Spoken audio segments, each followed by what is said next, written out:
गया। सन्यास धर्म अगर कोई ले ले तो सन्यासी को अग्नि को नहीं छूना चाहिए, सन्यासी को सफेद वस्त्र नहीं पहनना चाहिए, सन्यासी को दंड धारण करना चाहिए, काष्ठ की नारी से भी दूर रहना चाहिए। गुरु की महिमा को बताया, भक्त की महिमा को बताया, मृत्यु के लक्षण बताए गए हैं। मृत्यु के क्या लक्षण हैं देखो। अगर जंगल की नीली मोटी मक्खी 7 दिन तक लगातार ऊपर घूमती रहे, इसका मतलब है 6 महीने में मृत्यु होगी। समझ में आ रहा है? सब लिखा हुआ है शिव पुराण में। और महाराज कुछ लोग कहते हैं ना, हमको मृत्यु का पता लग जाए तो हम भी भक्ति कर लें। तो अब देखो मृत्यु का पता कैसे लगेगा वो भी सुन लेना चाहिए।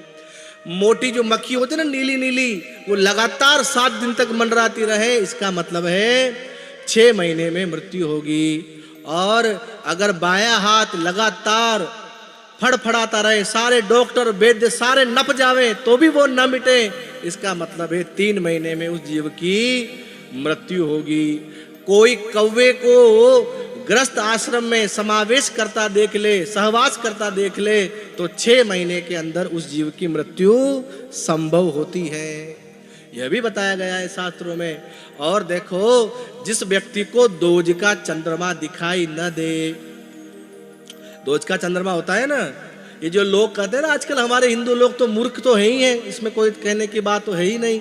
हाँ, कोई मिलता है तो कहे अरे महाराज आप तो ईद का चांद। और ईद का चांद? अरे देवता भले प्राणी, ईद का चांद क्या होता है? हमारे शास्त्रों में कहा गया है दोज का चांद। क्या कहा गया है? तो कभी कहावत भी बोलनी हो ना, कभी कहावत भी, तो क्या बोलोगे? अरे तुम तो बड़े दोज के चांद हो रहे हो। दोज के चांद का जो दर्शन करता है उसके घर में लक्ष्मी को बलपूर्वक आना पड़ता है। लक्ष्मी की इच्छा न भी हो तो भी उस 15 दिन के अंदर उसकी मृत्यु होती है। हाँ, लेकिन अगर चांद का दर्शन न हो तो एक बार डॉक्टर साहब के पास भी चले जाना चाहिए, उससे भी समाधान निकल आवेगा। महाराज कई बार होता है, कभी चश्मा लगनी हो और चांद न दिखे तो रोने लग जाओ, महाराज मैं तो 15 दिन में मरूंगा।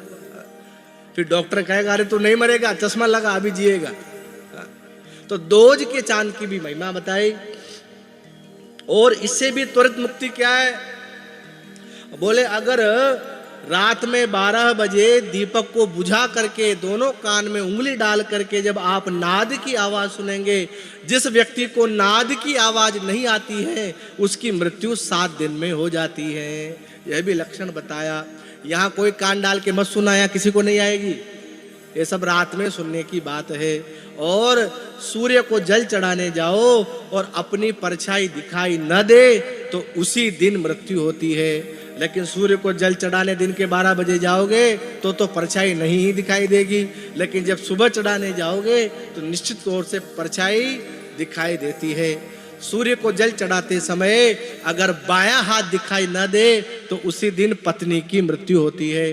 सूर्य को जल चढ़ाते समय अगर दायां हाथ दिखाई न दे तो उसी दिन भाई की मृत्यु होती है। और सूर्य को जल चढ़ाते समय अगर स्वयं की परछाई दिखाई न दे तो उसी दिन जीव की मृत्यु होती है।